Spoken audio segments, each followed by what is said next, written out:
Nano ceramics.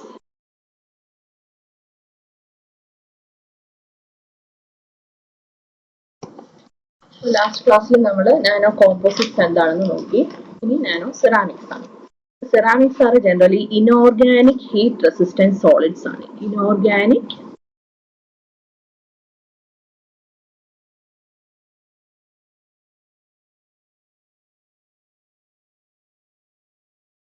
heat resistant solids ആണ്. അപ്പം നമ്മൾ ഹൈ ടെമ്പറേച്ചർ മെഷീനറീസിലൊക്കെ യൂസ് ചെയ്യുന്ന ആണ് സെറാമിക്സ്, നാനോ സെറാമിക്സ് എന്ന് പറയുന്നത്. Nano ceramics are ceramics at nano size. അപ്പം നമ്മൾ മുമ്പൊക്കെ യൂസ് ചെയ്തിരുന്ന മൈക്രോ സ്കെയിൽ, മാക്രോ സ്കെയിലും ആയിരുന്നു. ഇപ്പോൾ നാനോ സെറാമിക്സ് എന്ന് പറയുന്നത് നാനോ, അതിന്റെ ഓരോ പാർട്ടിക്കിൾ എന്ന് പറയുന്നത് നാനോ സൈസിലായിരിക്കും. That is the nano materials composed of ceramics possessing unique properties at nano size. ഇത് 1980-ലാണ് നാനോ സെറാമിക്സ് ഡിസ്കവർ ചെയ്തത്. ഒരു സോൾജൽ പ്രോസസ്സിലൂടെയാണ് നാനോ സെറാമിക്സ് സിന്തസൈസ് ചെയ്തത് ആ കാലത്ത്. മാക്രോ സ്കെയിൽ നോക്കുകയാണെങ്കിൽ സെറാമിക് മെറ്റീരിയൽസ് എന്ന് പറയുന്നത് ഇനോർഗാനിക് കോമ്പൗണ്ട്സ് കൊണ്ടാണ് ഉണ്ടാക്കിയിരിക്കുന്നത്. സോ അതിൽ ഓക്സൈഡ്സ് വരാം, നൈട്രൈഡ്സ് വരാം, കാർബൈഡ്സ് ഉണ്ട്, അതുപോലെ സിലിക്കേറ്റ്സ്.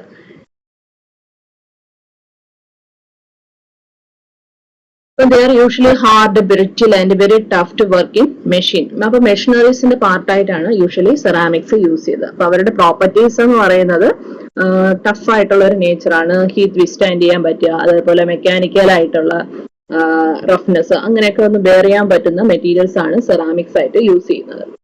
അപ്പോൾ കൂടുതലും മെഷീൻ പാർട്സിൽ, അതേപോലെ നമ്മൾ ഇൻഡസ്ട്രീസിലൊക്കെ ഹൈ ടെമ്പറേച്ചർ സിന്തസിസ് ഒക്കെ കണ്ടീഷൻസിലൊക്കെയാണ് നാനോ സെറാമിക്സ് യൂസ് ചെയ്യുന്നത്. അപ്പൊ അതിന്റെ ഒരു എക്സാമ്പിൾ ആണ് zirconia. Hard and ബ്രിറ്റിൽ ceramic become super plastic capable of deforming to great lengths when present as a nano crystalline grains. അപ്പോൾ സിർക്കോണിയ എന്ന് പറയുന്നത് ഇപ്പോൾ നമ്മൾ ചിലപ്പോൾ ഡയമണ്ട്സ്, ആർട്ടിഫിഷ്യൽ ഡയമണ്ട്സ് ആയിട്ടൊക്കെ യൂസ് ചെയ്യുന്ന ഒരു മെറ്റീരിയൽ ആണ് സിർക്കോണിയ. നമ്മൾ ഡയമണ്ട്സ് പോലെ തന്നെ അപ്പിയറൻസിൽ കാണാം, പക്ഷെ ആക്ച്വൽ ഡയമണ്ട് ആയില്ല. സിർക്കോണിയ സ്റ്റോൺസ് എന്ന് പറഞ്ഞിട്ട് നമുക്കിപ്പം ജ്വല്ലറീസിലൊക്കെ യൂസ് ചെയ്യാം. അപ്പോൾ അതെന്ന് പറയുന്നത് ഇപ്പൊ നാനോ ക്രിസ്റ്റലൈൻ ആണ് അതിന്റെ സ്ട്രക്ചർ എങ്കിൽ അതിന് നമ്മൾ ടെമ്പറേച്ചർ കൊടുത്തു കഴിഞ്ഞാൽ സോളിഡ് സ്ട്രക്ചറിൽ നിന്നും തിൻ വയേഴ്സ് ആയിട്ട് കൺവേർട്ട് ചെയ്ത് മാറ്റാൻ പറ്റും.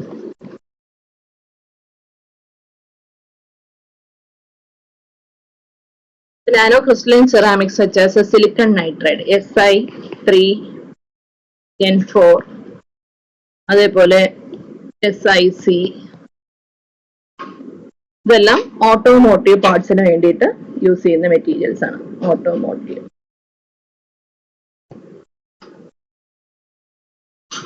അതേപോലെ high strength springs, ball bearings, അതുപോലെ ഹൈ ടെമ്പറേച്ചർ ഫർണസസിനെല്ലാം യൂസ് ചെയ്യുന്ന ഒരു മെറ്റീരിയൽ ആണ് നാനോ സെറാമിക്സ്. അപ്പോൾ ഇത് യൂസ് ചെയ്യുന്ന ഹൈ ടെമ്പറേച്ചറിൽ ഇതിന്റെ ആപ്ലിക്കേഷൻ എന്ന് പറഞ്ഞു കഴിഞ്ഞാൽ വേസ്റ്റേജ് ഓഫ് എനർജി പ്രിവെന്റ് ചെയ്യാൻ പറ്റും. അതായത് എനർജി ഡെസിപ്പേറ്റ് ചെയ്ത് പോകുന്നത് നമുക്ക് നാനോ സെറാമിക്സ് ആണ് യൂസ് ചെയ്യുന്നതെങ്കിൽ അതിനകത്ത് തന്നെ ടെമ്പറേച്ചർ നിർത്താനുള്ള ഒരു കപ്പാസിറ്റി അതിനുണ്ട്. അപ്പോൾ വേസ്റ്റേജ് ഓഫ് എനർജി നമുക്ക് പ്രിവെന്റ് ചെയ്യാൻ പറ്റും.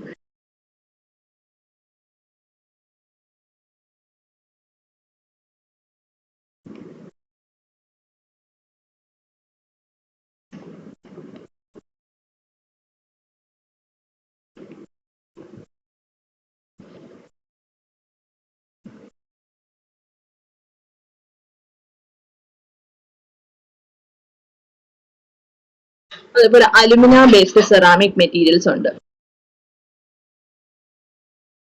അലുമിന ബേസ്ഡ്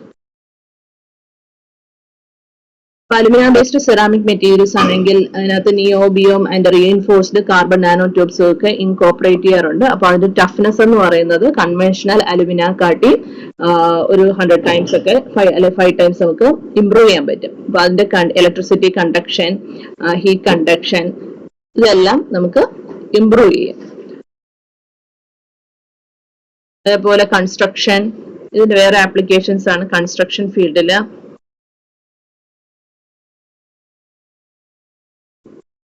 അതുപോലെ കമ്മ്യൂണിക്കേഷൻ, പിന്നെ എനർജി സപ്ലൈ ആൻഡ് സ്റ്റോറേജ്,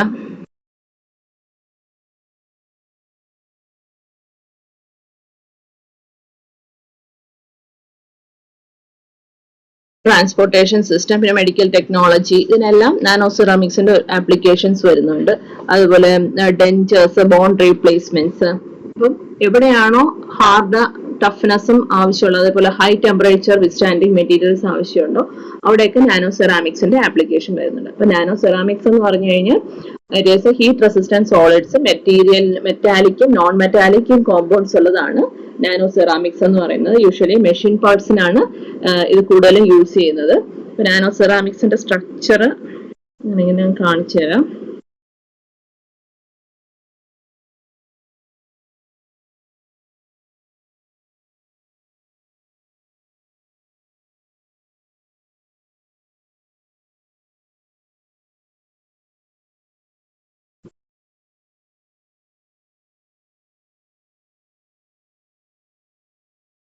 ഇതേപോലെ നാനോ സ്ട്രക്ചേർഡ് ആയിട്ടുള്ള മെറ്റീരിയൽ, ഓരോ കമ്പോണന്റ് എന്ന് പറയുന്നത് നാനോ സൈസ്ഡ് ആയിരിക്കും. അപ്പൊ ഓവറോൾ അപ്പിയറൻസ് നമുക്കൊരു സോളിഡ് പോലെ ഇരിക്കും, പക്ഷെ അതിന് നമ്മൾ ഇത് സെം ഇമേജ് ആണ്, സ്കാനിങ് ഇലക്ട്രോൺ മൈക്രോസ്കോപ്പ് ഇമേജ് എന്ന് പറയും. സാധാരണ മൈക്രോസ്കോപ്പിൽ കൂടെ നോക്കിയാൽ പ്ലെയിൻ സർഫസ് ആയിരിക്കുന്നത്, നമുക്ക് ഇതിനകത്തോട് നോക്കണമെങ്കിൽ ഒരു പോറസ് സ്ട്രക്ചർ കാണാം. അത് വീണ്ടും നമ്മൾ 100 നാനോമീറ്റർ സ്കെയിലാണ് ഇത് ഒബ്സർവ് ചെയ്തിരിക്കുന്നത്. അപ്പൊ ഇത് ഒരു എന്താണ് നമ്മുടെ നാനോ സെറാമിക്സിന്റെ ഒരു എക്സാമ്പിൾ ആണ്.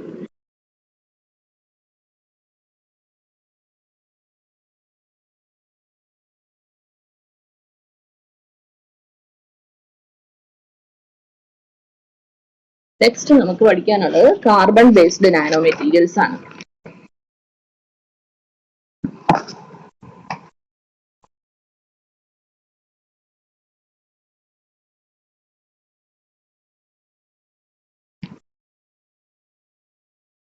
കാർബൺ ബേസ്ഡ് നാനോ മെറ്റീരിയൽസിൽ വരുന്നതാണ് ഗ്രാഫീൻ,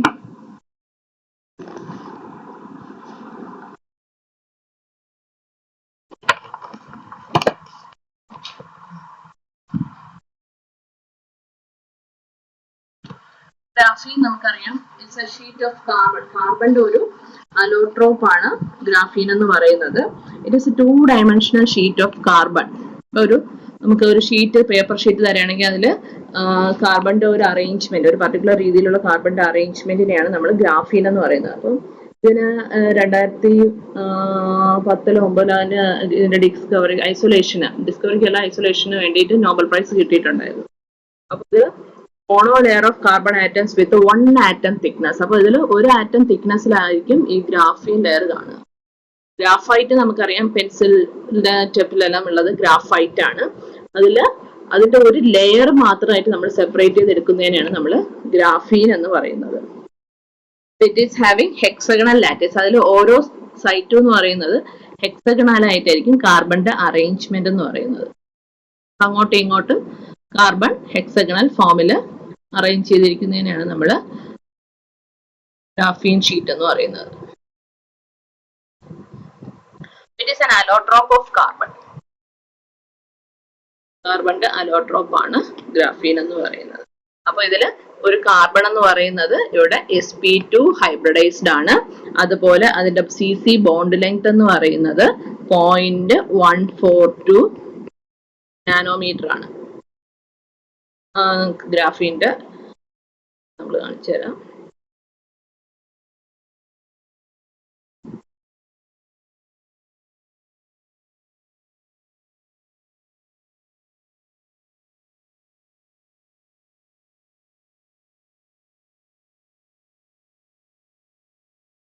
ഇതേപോലെയാണ് ഗ്രാഫീന്റെ അറേഞ്ച്മെന്റ് എന്ന് പറയുന്നത്. കാർബൺ ഹെക്സഗണൽ ലാറ്റിസിൽ ഇതിൽ ഓരോ പോയിന്റ് എന്ന് പറയുന്നത് കാർബൺ ആണ്, ഓരോ ബോൾസ് എന്ന് പറയുന്നത്. അപ്പൊ അതിൽ ഹെക്സഗണൽ അറേഞ്ച്മെന്റ്സിലാണ് ഗ്രാഫീൻ 1 ആറ്റം തിക്നെസ്സിൽ നമ്മൾ കാർബൺ ആറ്റംസിനെ അറേഞ്ച് ചെയ്തിരിക്കുന്നതിനെയാണ് ഗ്രാഫീൻ ഷീറ്റ് എന്ന് പറയുന്നത്. ഗ്രാഫീൻ എന്ന് പറയുന്നത് discovered in 2004. Graphene actually discover ആയത് 2004-ലാണ്. 2 scientist Novoselov and Andre Geim at university of Manchester ഗ്രാഫൈറ്റിൽ നിന്നാണ് ശരിക്കും ഗ്രാഫീൻ ഐസൊലേറ്റ് ചെയ്തെടുത്തത്. അപ്പൊ ഗ്രാഫൈറ്റ് എന്ന് പറയുന്നത് it is a 3-dimensional arrangement of carbon structure ആണ് ഗ്രാഫൈറ്റ്.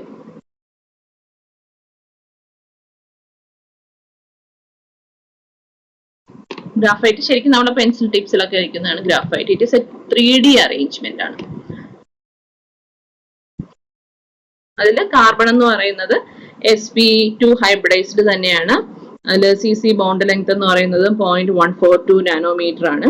അതിൽ ഡിഫറെന്റ് ലെയേഴ്സ് ആയിട്ടാണ് graphite.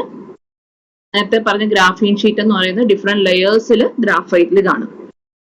Graphite is set to be build up of stacking of graphene sheets. അപ്പം നേരത്തെ പറഞ്ഞത് ഗ്രാഫീൻ ഒരു ലെയർ ഓഫ് ഷീറ്റ് ആണെങ്കിൽ ഗ്രാഫൈറ്റ് എന്ന് പറയുന്ന multi layers of graphene sheets ആണ്.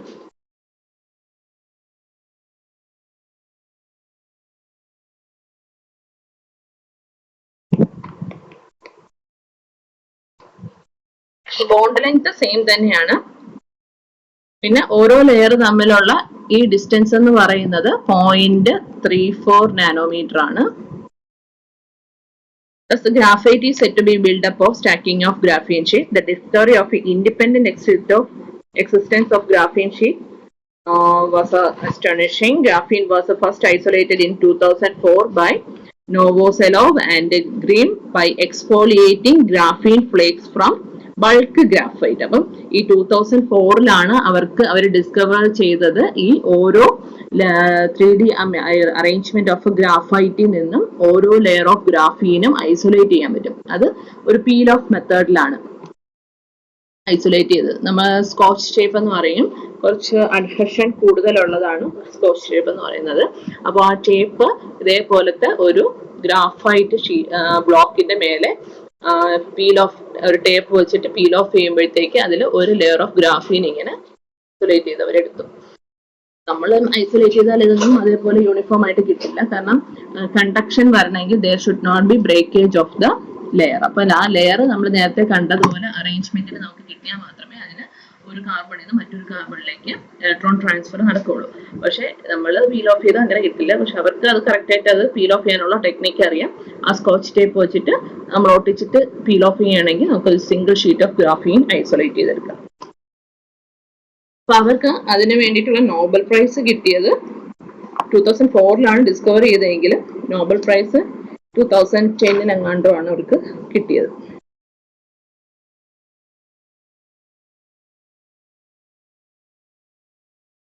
ഗ്രാഫൈറ്റിന്റെ ലെയർ നമ്മൾ വരയ്ക്കുകയാണെങ്കിൽ ഇതേപോലെ ഹെക്സഗണൽ സ്ട്രക്ചർ ഗ്രാഫൈറ്റ് വരച്ച് പഠിച്ചോളുക.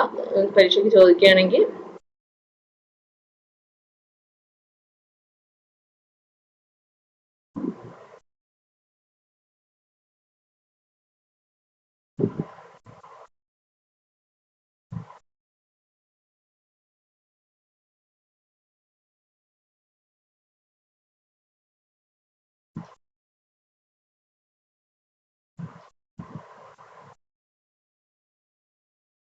ഇത് രണ്ടും തമ്മിലുള്ള ഡിസ്റ്റൻസ് എന്ന് പറയുന്നത്, രണ്ട് ലെയേഴ്സ് തമ്മിലുള്ള ഡിസ്റ്റൻസ് എന്ന് പറയുന്നത് നമ്മൾ നേരത്തെ പറഞ്ഞു 0.34 നാനോമീറ്റർ ആണ്. അതേപോലെ വേറൊരു ലെയർ ഇങ്ങനെ ലെയേഴ്സ് ആയിട്ട് അറേഞ്ച് ചെയ്തിരിക്കുന്നതിനെയാണ് നമ്മൾ എന്ത് പറയുന്നത്, ഗ്രാഫൈറ്റ് എന്ന് പറയുന്നത്. അതിൽ ഒരു ലെയറിനെയാണ് ഗ്രാഫീൻ എന്ന് പറയുന്നത്. ഇതിൽ ഗ്രാഫീൻ സിന്തസൈസ് ചെയ്യാൻ വേണ്ടിയിട്ട് നമ്മൾ നേരത്തെ നാനോ മെറ്റീരിയൽ പറഞ്ഞതുപോലെ ടോപ്പ് ഡൗൺ അപ്രോച്ചും ഉണ്ട്, ബോട്ടം അപ്പ് അപ്രോച്ചും ഉണ്ട്. ടോപ്പ് ഡൗൺ നേരത്തെ പറഞ്ഞതുപോലെ എന്താണ്, ബൾക്ക് മെറ്റീരിയലിൽ നിന്നും നാനോ മെറ്റീരിയലിലേക്ക് കൊണ്ടുവരുന്നതിനാണ് ടോപ്പ് ഡൗൺ അപ്രോച്ച് എന്ന് പറയുന്നത്. ബോട്ടം അപ്പ് അപ്രോച്ച് ആണെങ്കിൽ ആറ്റംസ് മോളിക്യൂൾസിനെ അറേഞ്ച് ചെയ്ത് നാനോ സൈസിലേക്ക് കൊണ്ടുവരുന്നതിനാണ് നമ്മൾ ബോട്ടം അപ്പ് അപ്രോച്ച് എന്ന് പറയുന്നത്. അപ്പൊ ഇതില് ടോപ്പ് ഡൗൺ അപ്രോച്ച് എന്ന് പറയുന്നത് ഗ്രാഫീന്റെ സിന്തസൈസിൽ വരുന്നത് മെക്കാനിക്കൽ മെത്തേഡ് വരും.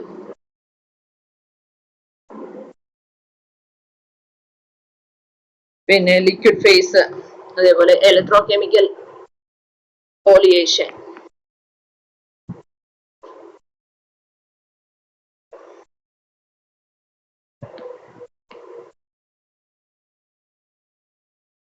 എന്താണ് exfoliation? Electro chemical exfoliation exfoliation. Electrochemical exfoliation എന്ന് പറഞ്ഞു കഴിഞ്ഞാൽ ഗ്രാഫൈറ്റ് നമ്മൾ ഇലക്ട്രോഡ്സ് ആയിട്ട് യൂസ് ചെയ്ത് ഹൈ പൊട്ടൻഷ്യൽ അപ്ലൈ ചെയ്യണമെങ്കിൽ ഇലക്ട്രോകെമിക്കൽ സെല്ലിൽ എടുത്തിട്ട് നമ്മൾ ബാറ്ററി ആയിട്ട് അല്ലെങ്കിൽ ഹൈ പൊട്ടൻഷ്യൽ അപ്ലൈ ചെയ്യാൻ പറ്റുന്ന എന്തെങ്കിലും ഒരു ഇൻസ്ട്രുമെന്റ് ആയിട്ട് കണക്ട് ചെയ്യുകയാണെങ്കിൽ എന്ത് ചെയ്യും, ഇപ്പൊ ഹൈ പൊട്ടൻഷ്യൽ വരുമ്പോഴത്തേക്ക് അത് സ്റ്റാൻഡ് ചെയ്യാൻ പറ്റാതെ ഓരോ ലെയർ ആയിട്ട് എക്സ്ഫോളിയേറ്റ് ചെയ്യാൻ തുടങ്ങും, ഹൈ ടെമ്പറേച്ചർ അല്ലെങ്കിൽ ഹൈ പൊട്ടൻഷ്യൽ അപ്ലൈ ചെയ്ത് കഴിഞ്ഞാൽ. അതിനാണ് ഇലക്ട്രോകെമിക്കൽ എക്സ്ഫോളിയേഷൻ എന്ന് പറയുന്നത്. അതുപോലെ ബോട്ടം ഓഫ് അപ്രോച്ചിൽ വരുന്നതാണ് chemical vapour deposition, CVD technique എന്ന് പറയും, കെമിക്കൽ വേപ്പർ ഡെപ്പോസിഷൻ. അപ്പൊ അതില് ഹൈഡ്രോ കാർബൺസ് ഡെപ്പോസിറ്റ് ചെയ്ത് അത് ഒരു പർട്ടിക്കുലർ ഡയറക്ഷനിൽ ഗ്രോ ചെയ്യുമ്പോഴത്തേക്ക് നമുക്ക് ഗ്രാഫീൻ ഷീറ്റ് ആയിട്ട്. അപ്പൊ ഇതിന് ഒരുപാട് പ്രോപ്പർട്ടീസ് ഉണ്ട്. ഗ്രാഫിന് ഒത്തിരി ആപ്ലിക്കേഷൻ ഉള്ളതാണ്. ഗ്രാഫിൻ എല്ലാ ഇൻഡസ്ട്രീസിലായാലും ശരി, മെഡിക്കൽ ഫീൽഡിലായാലും ശരി, നമുക്ക് മെക്കാനിക്കൽ ആപ്ലിക്കേഷൻ ആയാലും ശരി, ഒരുപാട് പ്രോപ്പർട്ടീസ് ഉള്ളതാണ് ഗ്രാഫീൻ എന്ന് പറയുന്നത്. കാരണം അതിന്റെ കണ്ടക്ടിങ് നേച്ചർ തന്നെയാണ് അതിന്റെ ആപ്ലിക്കേഷൻ ഇമ്പോർട്ടൻസ് കൊടുക്കുന്നത്. അപ്പോൾ പിന്നെ അതിന്റെ സൈസ് വളരെ 1 ആറ്റം ലെയർ തിക്നെസ്സിലാണ് ഗ്രാഫീൻ ഉള്ളത്. അപ്പം നമ്മൾ ഇലക്ട്രിക് കമ്പോണൻസിന്റെ ആയാലും ശരി എന്ത് ആപ്ലിക്കേഷൻ പറഞ്ഞാലും നമുക്കത് എഴുതാന്നുള്ളതാണ് ഗ്രാഫീൻ്റെ. It is a wonder material എന്നാണ് അറിയപ്പെടുന്നത്. അപ്പോ എനർജി ബാറ്ററീസിന്റെ കേസിലാണെങ്കിൽ എനർജി ഫീൽഡിൽ അത് ആപ്ലിക്കബിൾ ആണ്. കാരണം ബാറ്ററീസിന്റെ സൈസ് ഒക്കെ കുറെ റെഡ്യൂസ് ചെയ്യാൻ പറ്റുന്നത്, അതേപോലെ മൊബൈലിന്റെ ബാറ്ററീസിന്റെ ഒക്കെ സൈസ് റെഡ്യൂസ് ചെയ്യാൻ പറ്റുന്നതൊക്കെ ഗ്രാഫീൻ യൂസ് ചെയ്ത് നമുക്ക് പറ്റും. അതുപോലെ മെഡിക്കൽ ഫീൽഡിലാണെങ്കിൽ നമുക്ക് സെൻസേഴ്സ് ഡെവലപ്പ് ചെയ്യാൻ, അതുപോലെ ഗ്രാഫീൻ ക്വാണ്ടം ഡോട്ട്സ് വെച്ചിട്ട് ബയോ ഇമേജിങ്, നമുക്ക് ക്യാൻസർ സെൽസിനെ അല്ല ഇമേജ് ചെയ്യാന്ന് പറയും, ഐഡന്റിഫൈ ചെയ്യാൻ വേണ്ടിയിട്ട് ഈ ഗ്രാഫീൻ ക്വാണ്ടം ഡോട്ട്സ് യൂസ് ചെയ്യാറുണ്ട്. അതുപോലെ ഡ്രഗ് ഡെലിവറി ആപ്ലിക്കേഷൻ യൂസ് ചെയ്യാറുണ്ട്. അപ്പൊ ഇങ്ങനെ ഒത്തിരി ആപ്ലിക്കേഷൻ ഉള്ളത്. അതുപോലെ ഇൻഡസ്ട്രീസ്, മെക്കാനിക്കൽ ഇൻഡസ്ട്രീസിലാണെങ്കിൽ ഗ്രാഫീൻ ഇൻകോപ്പറേറ്റ് ചെയ്യുകയാണെങ്കിൽ അതിന്റെ സ്ട്രെങ്ത്, ടെമ്പറേച്ചർ വിത്ത്സ്റ്റാൻഡിങ് എബിലിറ്റി ഒക്കെ കൂടും. അതുപോലെ കണ്ടക്ടിങ് പ്രോപ്പർട്ടീസ് വരുന്നതിന് ഇലക്ട്രോണിക് മെറ്റീരിയൽസിന് എല്ലാം ഗ്രാഫീൻ ഇൻകോപ്പറേറ്റ് ചെയ്യുന്നതനുസരിച്ച് അതിന്റെ പ്രോപ്പർട്ടീസ് ഇംപ്രൂവ് ആവും. ഇത്രയാണ് ഗ്രാഫീന്റെ കുറിച്ച് പറയാം. അപ്പൊ ഗ്രാഫീന്റെ സ്ട്രക്ചർ എങ്ങനെയാണെന്ന് പറയാം, അതിന്റെ hybridisation, each carbon to carbon bond length എത്രയാണ്, എങ്ങനെയാണ് ഐസൊലേറ്റ് ചെയ്യുന്നത്, top down bottom up approach ഉണ്ട്, അതിൽ ഇതൊക്കെയാണ് അതിന്റെ ആപ്ലിക്കേഷൻസ്. ഇത്രയാണ് ഗ്രാഫീനെ കുറിച്ച് നമ്മളന്ന് എക്സ്പ്ലെയിൻ ചെയ്യേണ്ടത്. നെക്സ്റ്റ് അടുത്ത അലോട്രോപ്പ് ആണ് ഫുള്ളറീൻ എന്ന് പറയും.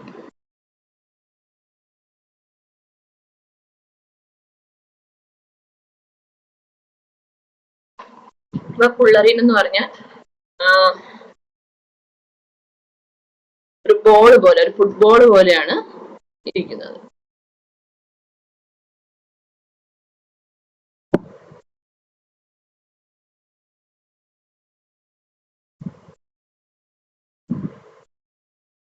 അപ്പൊ ഈ ബോളിൽ ഹെക്സഗണൽ മാത്രമല്ല പെന്റഗണൽ അറേഞ്ച്മെന്റും ഉണ്ട്.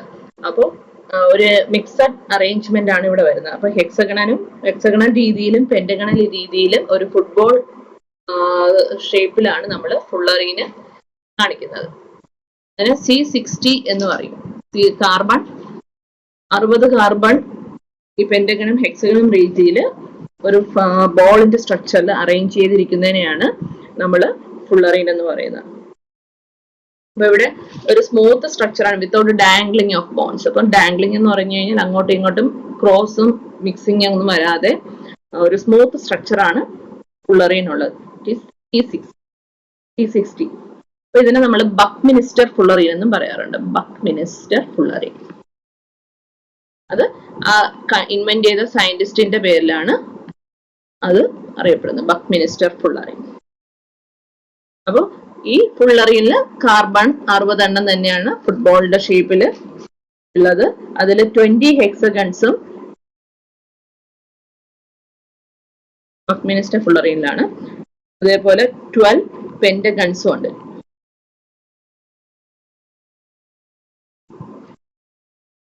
ഇതേപോലെ C60 മാത്രമല്ല, പിന്നെ C70 ഉണ്ട്, C76 ഉണ്ട്, C80 ഉണ്ട്, എക്സെട്ര. അങ്ങനെ പല നമ്പറിൽ ഈ ഫുട്ബോളിന്റെ ഷേപ്പിൽ അറേഞ്ച് ചെയ്ത് വന്നിട്ടുണ്ട്. അപ്പൊ അതിനെ നമ്മൾ ബക്കി ബോൾസ് എന്നാണ് വെരി ഷോർട്ടായിട്ട് പറയുക, ബക്കി ബോൾസ്.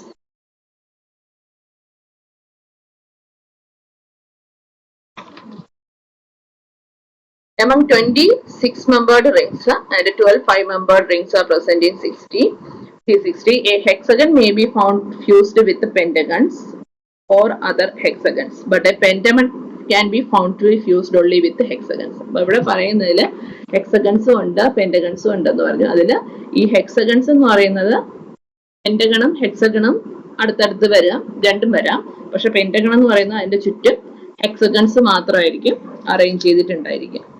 ഇവിടെയും കാർബൺ എന്ന് പറയുന്നത് sp2 ഹൈബ്രിഡൈസ്ഡ് തന്നെയാണ്.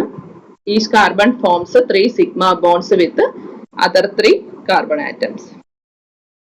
ഇവിടെ കണ്ടക്ഷൻ വരുന്നതെന്ന് പറഞ്ഞാൽ നമുക്കറിയാം, ഒരു അൺഹൈബ്രിഡൈസ്ഡ് പി ഓർബിറ്റൽ കാണും, അതിന്റെ ഒരു അൺപെയർഡ് ഇലക്ട്രോൺ കാണും. അത് എല്ലാ കാർബൺ ആറ്റംസിനും പെർപെൻഡിക്കുലർ ആയിട്ട് നിൽക്കും. അതിൽ ഇലക്ട്രോൺസ് അൺപെയർഡ് ഇലക്ട്രോൺ ഇങ്ങനെ എന്ത് ചെയ്യും, ഡീലോക്കലൈസ് ചെയ്യുന്നതുകൊണ്ടാണ് കണ്ടക്റ്റിംഗ് നേച്ചർ അതിന് വരുന്നത്.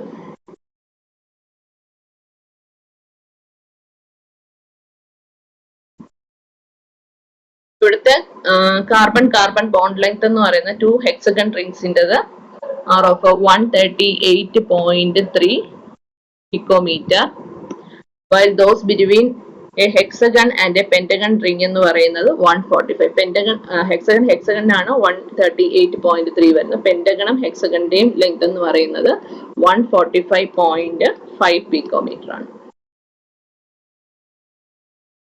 ഇതില് ക്രോട്ടോ ആൻഡ് സ്മോളി കേൾ ആണ് 3 scientist first recognise the presence of this type of allotrope. ഇങ്ങനെ ഒരു ഫുള്ളറിൻ ടൈപ്പ് അലോട്രോപ്പ് കാർബൺ ഉണ്ടെന്ന് ഡിസ്കവർ ചെയ്തത് 1985-ലാണ്. അത്രയും നേരത്തെ ഇതൊക്കെ ഡിസ്കവർ ചെയ്തിട്ടുണ്ട്, നമ്മളിപ്പോഴാണ് പഠിക്കുന്നത്. അപ്പോൾ ഈ 3 സയന്റിസ്റ്റ് ആണ് ഇങ്ങനെ ഒരു അലോട്രോപ്പ് കാർബൺ ഉണ്ടെന്ന് ഐഡന്റിഫൈ ചെയ്യുന്നത്. ഇത് എങ്ങനെയാണ് കണ്ടുപിടിച്ചതെന്ന് പറഞ്ഞു കഴിഞ്ഞാൽ, graphite is subjected to graphite is subjected to laser ablation. Graphite ആണ് എല്ലാത്തിന്റെയും സോഴ്സ്, കാരണം അതാണ് ഏറ്റവും വില കുറഞ്ഞ മെറ്റീരിയൽ നമുക്ക് കിട്ടുന്നത്. അതിൽ നിന്ന് ഉണ്ടാക്കുന്ന ഈ അലോട്രോപ്സ് എന്ന് പറയുന്നത് it is A costly one ആണ്. ഗ്രാഫീൻ ആയാലും ശരി, ഫ്ലോറിൻ ആയാലും ശരി, CNT ആയാലും ശരി, പെർ ഗ്രാമിനാണ് നമ്മൾ പൈസ കൊടുത്ത് വാങ്ങിക്കുന്നത്.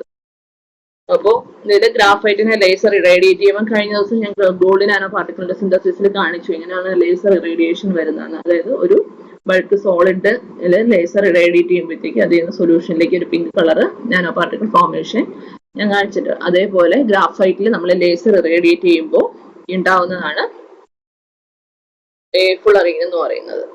അതേപോലെ നമ്മൾ ഇലക്ട്രിക് ആർക്ക് ഇനേർട്ട് അറ്റ്മോസ്ഫിയറിൽ ഹൈ ടെമ്പറേച്ചർ അപ്ലൈ ചെയ്ത്, ഇനേർട്ട് അറ്റ്മോസ്ഫിയർ എന്ന് പറഞ്ഞാൽ ഹീലിയം ആർഗൺ, അതേപോലത്തെ അറ്റ്മോസ്ഫിയറിൽ നമ്മൾ ഹൈ ടെമ്പറേച്ചർ കൊടുക്കുകയാണെങ്കിൽ ഗ്രാഫൈറ്റിക് സൂത്ത് ഫോം ചെയ്യും. ഗ്രാഫൈറ്റിക് സൂത്ത് എന്ന് പറഞ്ഞു കഴിഞ്ഞാൽ നമ്മൾ പണ്ടത്തെ ഈ വിളക്കിലൊക്കെ കരി പിടിക്കുന്നത് കണ്ടിട്ടുണ്ടായിരിക്കും. റാന്തല് പോലത്തെ വിളക്കിൽ കുറെ നേരം മണ്ണെണ്ണ കത്തിച്ച് കഴിയുമ്പോഴത്തേക്ക് അതിന്റെ ചുറ്റും നല്ലോണം കറുത്ത് ഫോം ചെയ്യും. അല്ല നമ്മൾ കൺമഷിക്ക് വേണ്ടിയിട്ട് കരി ഒരു പാത്രം അടച്ചു വെച്ചിട്ട് നമ്മൾ കത്തിക്കില്ലേ, അപ്പൊ അതിന്റെ മേലെ കരി ഡെപ്പോസിറ്റ് ചെയ്യുന്നത്, ഇതൊക്കെയാണ് സൂത്ത് എന്ന് പറയുന്നത്, സൂത്ത് പാർട്ടിക്കിൾസ്. അപ്പൊ ഇതേപോലെ നമ്മൾ ഗ്രാഫൈറ്റിനെ ഇലക്ട്രിക് ആർക്കില് ഇലക്ട്രോഡ്സ് എന്ന് പറയുന്നത് ഗ്രാഫൈറ്റ് ആയിട്ട് യൂസ് ചെയ്യും. ഹൈ ടെമ്പറേച്ചർ അല്ലെങ്കിൽ പൊട്ടൻഷ്യലൊക്കെ അപ്ലൈ ചെയ്യുകയാണെങ്കിൽ അവിടെ സൂത്ത് ഡെപ്പോസിഷൻ ഉണ്ടായിരിക്കും. ആ സൂത്ത് ഡെപ്പോസിഷനിൽ മെയിൻലി C60 ആയിരിക്കും പ്രസന്റ് ആവുന്നത്. അതിന്റെ കൂടെ ട്രേസസ് ഓഫ് C70 C80 അങ്ങനെയുള്ളത് കാണും. അപ്പൊ ഫുള്ളറിന്റെ ആപ്ലിക്കേഷൻ എന്ന് പറയുന്നത് അതേപോലെ ലൂബ്രിക്കൻ സർഫസിനൊക്കെ ലൂബ്രിക്കേഷന് വേണ്ടിയിട്ട് യൂസ് ചെയ്യാറുണ്ട് മെഷീനറീസിൽ. പിന്നെ നാനോ മെഡിസിൻ, ഗ്രാഫീന് പറഞ്ഞതുപോലെ തന്നെ ആപ്ലിക്കേഷൻ പറഞ്ഞിടത്തെല്ലാം ഇതിനും ആപ്ലിക്കേഷൻ വരാറുണ്ട്. പിന്നെ സോളാർ സെൽസ്, ഇലക്ട്രോണിക് സർക്യൂട്ട്സ്,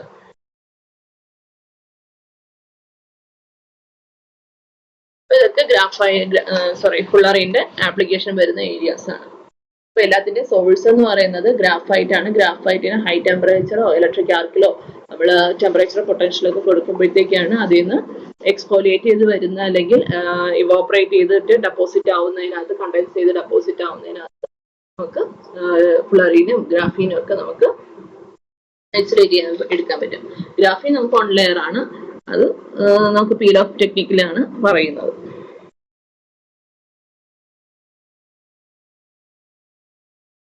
ഇതില് ഫുള്ളറിന്റെ സ്ട്രക്ചർ എങ്ങനെയാണെന്നുള്ളത് ബക്കി ബോൾസ് അത് ഒന്ന് പെന്റഗണും കാണും.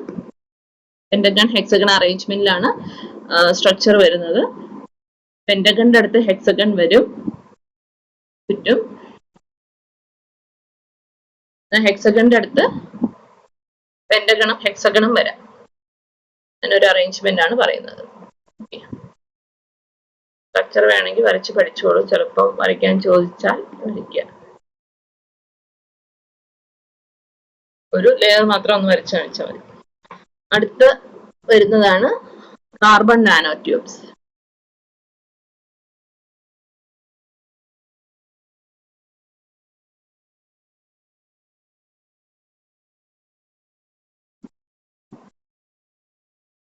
CNT എന്ന് പറയും.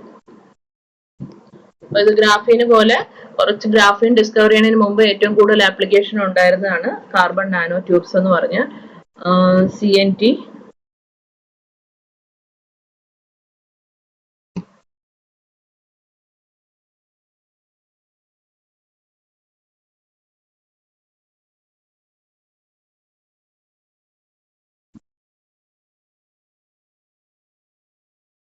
ഇതാണ് കാർബൺ നാനോ ട്യൂബ് എന്ന് പറയുന്നത്. അതിൽ പെന്റഗൺ ഹെക്സഗൺ അറേഞ്ച്മെന്റ്സ് ഉണ്ട്. ഇത് നമ്മുടെ ഒരു ഷീറ്റ് ഗ്രാഫീൻ റോൾ ചെയ്ത് എടുക്കുമ്പോൾ കിട്ടുന്നതാണ് നമുക്ക് ഗ്രാഫീൻ എന്ന് CNT എന്ന് പറയുന്നത്. അതിൽ തന്നെ CNT സിംഗിൾ വാൾഡും ഉണ്ട്, മൾട്ടി വാൾഡും ഉണ്ട്. അപ്പം ഇത് മോളിൽ കാണിച്ചിരിക്കുന്നത് CNT സിംഗിൾ വാൾഡ് ആണ്. മൾട്ടി വാൾഡ് എന്ന് പറഞ്ഞാൽ ലെയർ ആയിട്ട് അതിനകത്ത് അറേഞ്ച്മെന്റ്സ് വരുന്നതിനാണ് മൾട്ടി വാൾഡ് എന്ന് പറയുന്നത്. ഫസ്റ്റ് വൺ എന്ന് പറയുന്നത് സിംഗിൾ വാൾഡ് CMT, SWCNT എന്ന് പറയും, സിംഗിൾ വാൾഡ് CNT. അതേപോലെ ഇത് മൾട്ടി വാൾഡ് ആണ് ഈ കാണിച്ചിരിക്കുന്നത്. അതിനകത്ത് 2 or 3 ഒക്കെ ലെയേഴ്സ് വരാം.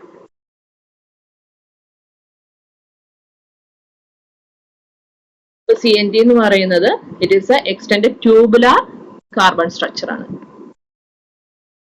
ഷീറ്റായി ബോളായി ഇത് ട്യൂബുലാർ സ്ട്രക്ചർ ആണ്. They were first observed by Iijima എന്നുള്ളൊരു scientist, Fumio Iijima in 1991 CNT discover ചെയ്യുന്നത് with help of electron microscope.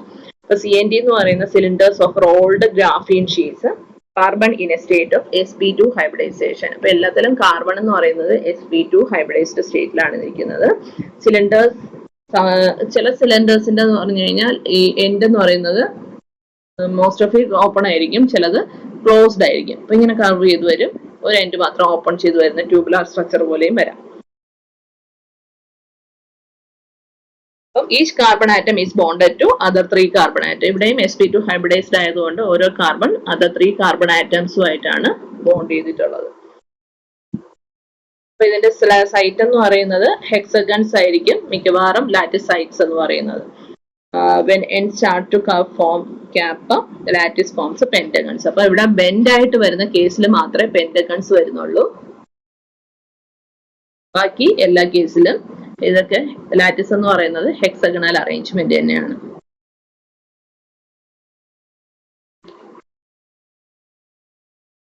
CNT can be either single walled or multi walled. Single walled നമ്മൾ പറയുന്നതാണ് SWCNT, single wall carbon nanotubes. Multi walled ആണെങ്കിൽ അതിനകത്ത് ഒന്നോ 2 layers carbon nano tubes കാണും. അതിനാണ് നമ്മൾ MW multi walled carbon nano tubes എന്ന് പറയും. Both types R typically few nanometres in diameter. അപ്പോൾ ഇതില് നമുക്ക് ഡയമീറ്റർ ആണ് നാനോ റേഞ്ചിൽ വരുന്നത്. ലെങ്ത് എന്ന് പറയുന്നത് നാനോമീറ്ററിൽ നിന്ന് ഡീവിയേറ്റ് ചെയ്ത് വരും. അപ്പൊ ഇറ്റ് ഈസ് എ 2 ഡയമെൻഷണൽ ആണ്. ബാക്കി തിക്നെസ്സും ഡയമീറ്ററും നാനോ റേഞ്ചിൽ വരും. ലെങ്ത് മാത്രം ഡിഫറെന്റ് ആയിട്ട് വരുന്ന നാനോ റേഞ്ചിൽ വരാത്തത് കൊണ്ട് ഇതിനെ 2D നാനോ മെറ്റീരിയൽ എന്നാണ് പറയുന്നത്. ഇറ്റ് ഈസ് സിന്തസിസ് പ്രൊസീജിയേഴ്സ് ഉണ്ട്.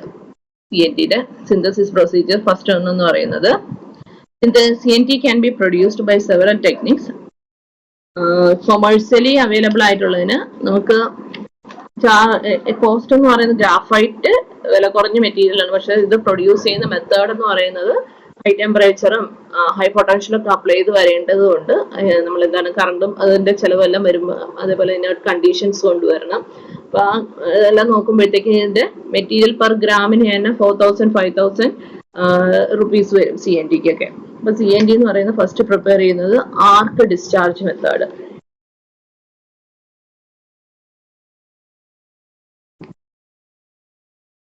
ആർക്ക് ഡിസ്ചാർജ് നേരത്തെ ഇതേപോലത്തെ ഒരു മെത്തേഡ് നമ്മൾ പറഞ്ഞായിരുന്നു, ഡിസ്ചാർജ്. പിന്നെ ലേസർ അബ്ലേഷൻ മെത്തേഡ്,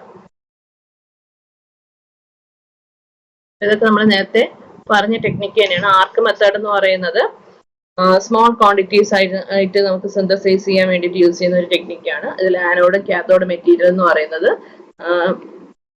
നമ്മള് ഗ്രാഫൈറ്റ് മെറ്റീരിയൽ തന്നെയായിരിക്കും യൂസ് ചെയ്യുക. അതിലേക്ക് നമ്മൾ സ്യൂട്ടബിൾ ആയിട്ടുള്ള ഇനേർട്ട് കണ്ടീഷനിൽ പൊട്ടൻഷ്യൽ അപ്ലൈ ചെയ്യുകയാണെങ്കിൽ എന്ത് ചെയ്യും, ഇവോപ്പറേറ്റ് ചെയ്യും. ഈ ഗ്രാഫൈറ്റ് ഇവോപ്പറേറ്റ് ചെയ്തിട്ട് നമ്മൾ കണ്ടൻസ് ചെയ്ത് എടുക്കും. അപ്പൊ ഇത് ഇവോപ്പറേറ്റ് ചെയ്ത് മേലെ വരുമ്പോഴത്തേക്ക് അതിന് നമ്മുടെ ഒരു എന്ത് പറയാന്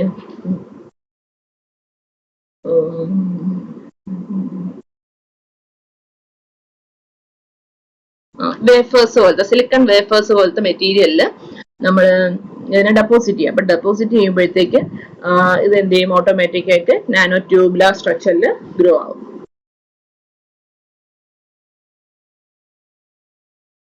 ഇപ്പൊ മൾട്ടിവാൾഡ് കാർബൺ നാനോ ട്യൂബ്സ് ആണെങ്കിൽ കാറ്റലിസ്റ്റ് ഇല്ലാതെ തന്നെ ഗ്രോ ആവും. കാറ്റലിസ്റ്റിന്റെ പ്രസൻസിലാണെങ്കിൽ നമുക്ക് single walled carbon nano tubes prepare ചെയ്തെടുക്കാൻ പറ്റും. ലൈക്ക് അയൺ കൊബാൾട്ട് പോലത്തെ കാറ്റലിസ്റ്റിന്റെ പ്രസൻസിൽ. ലേസർ അബ്ലേഷൻ എന്ന് പറഞ്ഞു കഴിഞ്ഞാൽ ഇതേപോലെ ഗ്രാഫൈറ്റില് ലേസേഴ്സ് യൂസ് ചെയ്ത് നമുക്ക് എന്ത് ചെയ്യും, ഇതേപോലെ ഇവോപ്പറേറ്റ് ചെയ്യുന്നതിന് നമ്മൾ യൂഷ്വലി എന്ത് ചെയ്യും, കണ്ടൻസ് ചെയ്ത് എടുക്കുന്നതിന് അതിലും നമുക്ക് ഇതേപോലെ CNT ഗ്രോ ചെയ്തെടുക്കാൻ പറ്റും. അതിനെയാണ് നമ്മൾ ലേസർ അബ്ലേഷൻ ടെക്നിക്സ് എന്ന് പറയുന്നത്. ടെക്നിക്സ് നിങ്ങൾക്ക് ഡീറ്റെയിൽ ആയിട്ട് പഠിക്കാനില്ല, കോളത്തിൽ കൊടുത്തേക്കുന്നത്. അതേപോലെ chemical vapour deposition. Chemical vapour deposition എന്ന് പറയുന്നത് പോറസ് സബ്സ്ട്രേറ്റ് മെറ്റീരിയൽ, അതായത് അലുമിന അല്ലെങ്കിൽ കോട്സ് പോലത്തെ മെറ്റീരിയലില് നാനോ ട്യൂബ്സ് എന്ത് ചെയ്യും, പോറസിലേക്ക് ഡിഫ്യൂസ് ചെയ്യും. പോറസ് മെറ്റീരിയൽ എന്ന് പറഞ്ഞാൽ അതിന്റെ സർഫസിൽ ഹോൾസ് ആണ്. അപ്പോൾ നമ്മൾ ഇവോപ്പറേറ്റ് ചെയ്യുമ്പോഴത്തേക്ക്, ഹൈ ടെമ്പറേച്ചർ ഇവോപ്പറേറ്റ് ചെയ്യുമ്പോഴത്തേക്ക് കാർബൺ വേപ്പേഴ്സ് എന്ന് പറയുന്നത് ഈ പോർസിലേക്ക് ഡിഫ്യൂസ് ചെയ്ത് അവിടെ നിന്ന് ട്യൂബുലാർ സ്ട്രക്ചറിൽ അത് ഓട്ടോമാറ്റിക് ആയിട്ട് ഗ്രോ ചെയ്ത് വരുന്നതിനെയാണ് കെമിക്കൽ വേപ്പർ ഡെപ്പോസിഷൻ എന്ന് പറയുന്നത്. അതും കാറ്റലിസ്റ്റിന്റെ പ്രസൻസിലാണ് നമ്മൾ യൂഷ്വലി പ്രിപ്പയർ ചെയ്യുക. അപ്പൊ ഈ 3 ടെക്നിക്സ് ആണ് നമ്മൾ CNT പ്രിപ്പയർ ചെയ്യാൻ വേണ്ടിയിട്ട് യൂസ് ചെയ്യുന്നത്. ഏതൊക്കെയാണ്? ആർക്ക് ഡിസ്ചാർജ് മെത്തേഡ്, ലേസർ അബ്ലേഷൻ, അതേപോലെ chemical vapour deposition techniques.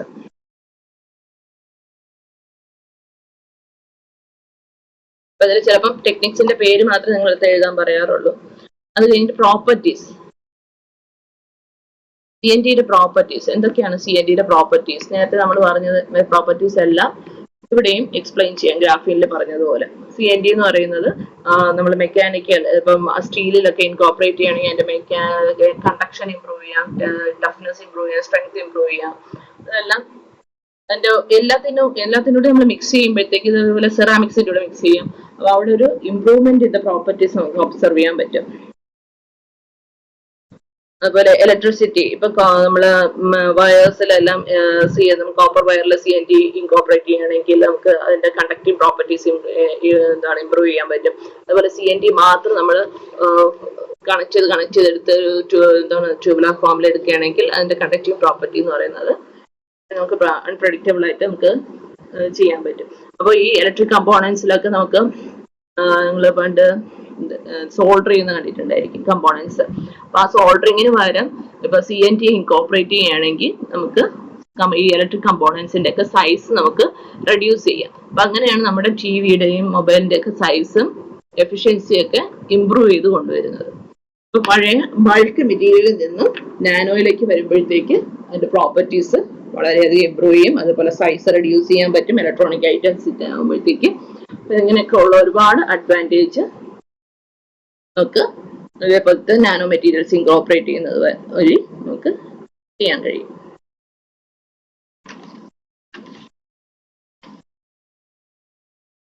Applications ചോദിക്കുകയാണെങ്കിൽ ഗ്രാഫീന് പറഞ്ഞ എല്ലാ ആപ്ലിക്കേഷൻസും നമുക്ക് ഇവിടെയും പറയാം.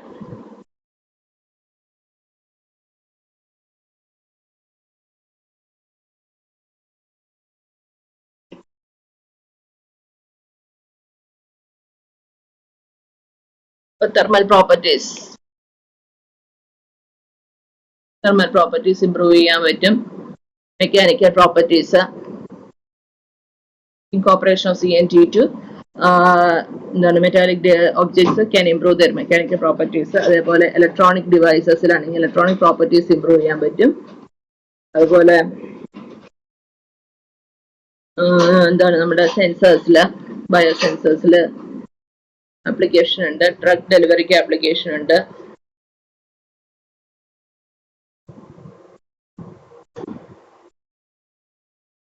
ഫോട്ടോവോൾട്ടായിക്സ്, അതേപോലെ സോളാർ ഡിവൈസസ് ഒക്കെ CNT ഗ്രാഫീൻ എന്തെല്ലാം ആപ്ലിക്കേഷൻസ് എക്സ്പ്ലെയിൻ ചെയ്തു. അതുപോലെ എല്ലാത്തിനും നമുക്ക് കോമൺ ആയിട്ട് തന്നെ ആപ്ലിക്കേഷൻസ് പഠിച്ചു വെച്ചാൽ മതി. ഗ്രാഫീന്, CNTക്ക്, ഫുള്ളറീന്, അത്രയും.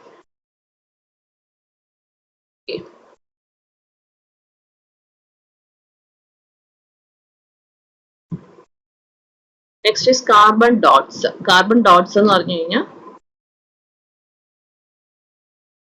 ക്വാണ്ടം ഡോട്ട്സ് ആണ് കാർബൺ ഡോട്ട്സ് എന്ന് പറയുന്നത്. ക്വാണ്ടം ഡോട്ട്സ് എന്ന് പറഞ്ഞു കഴിഞ്ഞാൽ it is A 3D nano material. All dimensions are in nano scale ആയതുകൊണ്ട് അതിനൊരു 3 ഡയമെൻഷണൽ നാനോ മെറ്റീരിയൽ എന്ന് പറയും. അപ്പം they have the fluorescence properties.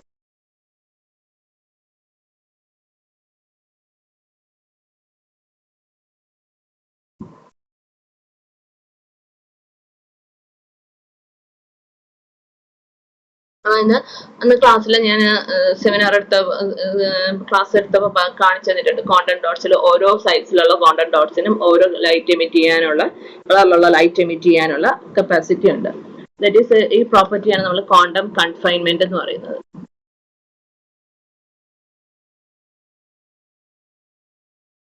അതായത് അവരുടെ പ്രോപ്പർട്ടീസ് സൈസ് അനുസരിച്ച് നമുക്ക് കൺട്രോൾ ചെയ്യാൻ പറ്റുന്നതിനെയാണ് ക്വാണ്ടം കൺഫൈൻമെന്റ് എന്ന്. അത് നിങ്ങൾ ക്വാണ്ടം മെക്കാനിക്സ് പഠിക്കുമ്പോഴത്തേക്ക് particle in one dimensional box പഠിക്കും. പാർട്ടിക്കിൾ ഇൻ നോൺ ഡയമെൻഷണൽ ബോക്സിൽ എനർജി ഓഫ് ദ എങ്ങനെയാണ് ആ ബോക്സിന്റെ സൈസ് അനുസരിച്ച് എനർജി നമുക്ക് കൺട്രോൾ ചെയ്യാൻ പറ്റുന്നത് പറയും.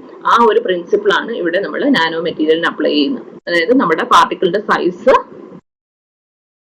മാറുന്ന അനുസരിച്ച് അതിന്റെ പ്രോപ്പർട്ടീസ് മാറും. അപ്പം പാർട്ടിക്കിളിന്റെ സൈസ് നമുക്ക് ഇഷ്ടമുള്ള സൈസ് നമുക്ക് പ്രിപ്പയർ ചെയ്യാൻ പറ്റും. 2 നാനോമീറ്റർ, 3 നാനോമീറ്റർ, 4 നാനോമീറ്റർ. അത് നമ്മൾ എക്സ്പെരിമെന്റൽ കണ്ടീഷൻസ് നമ്മൾ ഒപ്റ്റിമൈസ് ചെയ്യുമ്പോഴത്തേക്ക് നമുക്ക് ഓരോ സൈസിലുള്ള നാനോ പാർട്ടിക്കിൾസ് അല്ലെങ്കിൽ ക്വാണ്ടം ഡോട്ട്സ് പ്രിപ്പയർ ചെയ്യാൻ പറ്റും. അപ്പൊ അങ്ങനെ ആ പ്രിപ്പയർ ചെയ്യുന്ന ക്വാണ്ടം ഡോട്ട്സിന്റെ പ്രോപ്പർട്ടീസ് എന്ന് പറയുന്നത് നമുക്ക് ട്യൂൺ ചെയ്യാൻ പറ്റുന്നതിനാണ് നമ്മൾ ക്വാണ്ടം കൺഫൈൻമെന്റ് എന്ന് പറയുന്നത്. അപ്പൊ ഇതില് ഓരോ ആറ്റം എന്ന് പറയുന്നത് കാർബൺ തന്നെയാണ്. കാർബൺ ക്വാണ്ടം ഡോട്ട്സിന്റെ. അപ്പം അത് ചിലപ്പോൾ ഗ്രാഫീൻ ക്വാണ്ടം ഡോട്ട്സ് ആവാം, അല്ലെങ്കിൽ കാർബൺ ക്വാണ്ടം ഡോട്ട്സ് ആവാം. ഗ്രാഫീൻ ക്വാണ്ടം ഡോട്ട്സ് ആണെങ്കിൽ ഗ്രാഫീന്റെ സൈസ് വളരെയധികം കുറച്ച് കൊണ്ടുവന്ന് നാനോ എല്ലാ ഡയമെൻഷനും നാനോ സൈസിൽ കൊണ്ടുവരുന്നതിനാണ് നമ്മുടെ ഗ്രാഫീൻ നാനോ ഡോട്ട്സ് അല്ലെങ്കിൽ ഗ്രാഫീൻ ക്വാണ്ടം ഡോട്ട്സ് എന്ന് പറയുന്നത്. അപ്പൊ അതിനകത്ത് മോണോ ലെയർ ഓഫ് ഗ്രാഫീനോ മൾട്ടി ലെയർ ഓഫ് ഗ്രാഫീനോ കാണും. കാർബൺ നാനോ ഡോട്ട്സ് എന്ന് പറയുന്നത് സ്പെറിക്കൽ കാർബൺ പാർട്ടിക്കിൾസ് ആണ്, sometimes without distinct crystal lattice. Carbonised. അപ്പൊ കാർബൺ ക്വാണ്ടം ഡോട്ട്സ് പ്രിപ്പയർ ചെയ്യാൻ നമുക്ക് ഗ്രാഫീനോ ഗ്രാഫൈറ്റോ തന്നെ സോഴ്സ് ആയിട്ട് എടുക്കണമെന്നൊന്നുമില്ല. മറ്റേതാണെങ്കിൽ ഗ്രാഫൈറ്റ് സോഴ്സ് ആയിട്ട് എടുത്തിട്ടാണ് ഗ്രാഫീൻ ക്വാണ്ടം ഡോട്ട്സ് പ്രിപ്പയർ ചെയ്യുന്നത്. കാർബൺ ക്വാണ്ടം ഡോട്ട്സ് ആണെങ്കിൽ നമ്മൾ പോളിമേഴ്സ് അല്ലെങ്കിൽ സിട്രിക് ആസിഡ് ഏതെങ്കിലും ഒരു കാർബൺ സോഴ്സ് എടുത്തിട്ട് നമ്മളത് ഹീറ്റ് ചെയ്യുക. ഹൈ ടെമ്പറേച്ചർ കണ്ടീഷനിൽ ഹീറ്റ് ചെയ്ത് കഴിഞ്ഞാൽ നമുക്ക് കിട്ടുന്ന കരി, അതിനെയാണ് നമ്മൾ കാർബൺ ഡോട്ട്സ് എന്ന് പറയുന്നത്. അത് ഡിഫറെന്റ് മെത്തേഡ്സ് ഓഫ് സിന്തസിസ് ഉണ്ട്. ഹൈഡ്രോതെർമൽ മെത്തേഡ് ഉണ്ട്, ഓട്ടോക്ലേവ്. ഓട്ടോക്ലേവ് എന്ന് പറഞ്ഞു കഴിഞ്ഞാൽ നമ്മൾ 200, 300 അല്ലെങ്കിൽ 500 ഡിഗ്രി സെൽഷ്യസിൽ നമ്മൾ സീൽഡ് ആയിട്ടുള്ള ഒരു കണ്ടെയ്നറിനകത്ത് ഈ സൊല്യൂഷൻ, പോളിമർ സൊല്യൂഷനോ അല്ലെങ്കിൽ സിട്രിക് ആസിഡിന്റെ സൊല്യൂഷനോ അല്ലെങ്കിൽ ഏതെങ്കിലും ഓറഞ്ച് ജ്യൂസോ ലെമൺ ജ്യൂസോ ഇതൊക്കെ എടുത്ത് നമ്മൾ ഹീറ്റ് ചെയ്ത് കഴിഞ്ഞാൽ we can prepare carbon quantum dots. Several methods including അപ്പം ഗ്രാഫീൻ കോണ്ടന്റ് ഡോട്ട്സ് പ്രിപ്പയർ ചെയ്യാനാണെങ്കിൽ നമുക്ക് ഡിഫറെന്റ് മെത്തേഡ്സ് ഉണ്ട്. എക്സ്ഫോളിയേഷൻ, അതുപോലെ ഇലക്ട്രോകെമിക്കൽ ഓക്സിഡേഷൻ, ആർക്ക് ഡിസ്ചാർജ്, സോണിക്കേഷൻ മെത്തേഡ്സ്, ലേസർ അപ്ലേഷൻ. അപ്പം കാർബൺ ഡോട്ട്സ് പ്രിപ്പയർ ചെയ്യാൻ വേണ്ടിയിട്ട് ഏത് മെത്തേഡ് വേണമെങ്കിലും ഹൈഡ്രോതെർമൽ മെത്തേഡ്സ് ഉണ്ട്. ഇതൊക്കെ നമുക്ക് ചൂസ് ചെയ്യാം. ഏത് വേണമെങ്കിലും നമുക്ക് ഇഷ്ടമനുസരിച്ച് യൂസ് ചെയ്യാം. Account of their excellent fluorescence property ഉണ്ട്. ഫ്ലൂറസെൻസ് പ്രോപ്പർട്ടി ഉണ്ടെന്ന് പറഞ്ഞു കോണ്ടന്റ് ഡോട്ട്സിന്. They are tunable. ട്യൂണബിൾ എന്ന് വെച്ചാൽ നമുക്ക് കൺട്രോൾ ചെയ്യാൻ പറ്റുന്നതിനാണ് നമുക്ക് ട്യൂണബിൾ എന്ന് പറയുന്നത്. Different kinds of content dots have found applications such as sensors. അപ്പൊ ഇതിനെല്ലാം ആപ്ലിക്കേഷൻ നേരത്തെ പറഞ്ഞ എല്ലാം ഇതിനിവിടെ ആപ്ലിക്കബിൾ ആണ്. സെൻസേഴ്സ്, അതുപോലെ സോളാർ സെൽസില്, ബയോ ഇമേജിങ്ങിന്. ഇതിൽ സ്യൂട്ടബിൾ ആയിട്ടുള്ള ഫംഗ്ഷണൽ ഗ്രൂപ്പ്സ് കൊടുക്കുകയാണെങ്കിൽ ക്യാൻസർ സെൽസിൽ പോയി അറ്റാച്ച് ചെയ്യുന്ന രീതിയിൽ ഫംഗ്ഷണൽ ഗ്രൂപ്പ്സ് കൊടുക്കുകയാണെങ്കിൽ അത് പോയി അവിടെ അറ്റാച്ച് ചെയ്യും. അപ്പോൾ നമുക്ക് ഇമേജ് ചെയ്യുമ്പോഴത്തേക്ക് നമുക്ക് അവിടെ നിന്ന് ഫ്ലൂറസെൻസ് എമിറ്റ് ചെയ്യുന്നത് കാണാം. അപ്പൊ അങ്ങനെ നമുക്ക് ആ ക്യാൻസർ സെൽസ് മാത്രം ഐഡന്റിഫൈ ചെയ്യാൻ പറ്റും. അതാണ് ഇമേജിങ് പറയുന്നത്. പിന്നെ drug delivery, cancer photo thermal therapies. Photo thermal therapies എന്ന് പറഞ്ഞു കഴിഞ്ഞാൽ നമുക്ക് ആ സെല്ലിൽ പോയിരുന്ന് അവിടെ ഹീറ്റ് പ്രൊഡ്യൂസ് ചെയ്യുമ്പോൾ അവിടെ ഇരുന്ന് ആ ക്യാൻസർ സെല്ലിനെ ഡിസ്ട്രോയ് ചെയ്യും. അതിനെയാണ് നമ്മൾ ഫോട്ടോ തെർമൽ തെറാപ്പീസ് എന്ന് പറയുന്നത്. ഇങ്ങനെ ഒത്തിരി ആപ്ലിക്കേഷൻസ് കാർബൺ ഡോട്ട്സിന് അല്ലെങ്കിൽ ഗ്രാഫീൻ കോണ്ടന്റ് ഡോട്ട്സിന് ഉണ്ട്. ഇത്രയാണ് നമുക്ക് പഠിക്കാനുള്ള നാനോ മെറ്റീരിയൽസ്. അപ്പൊ കാർബണിന്റെ different types of nano materials പഠിക്കുക. അത് ഇമ്പോർട്ടന്റ് ആണ്, പരീക്ഷയ്ക്ക് ചോദിക്കാറുണ്ട്. Okay, thank U.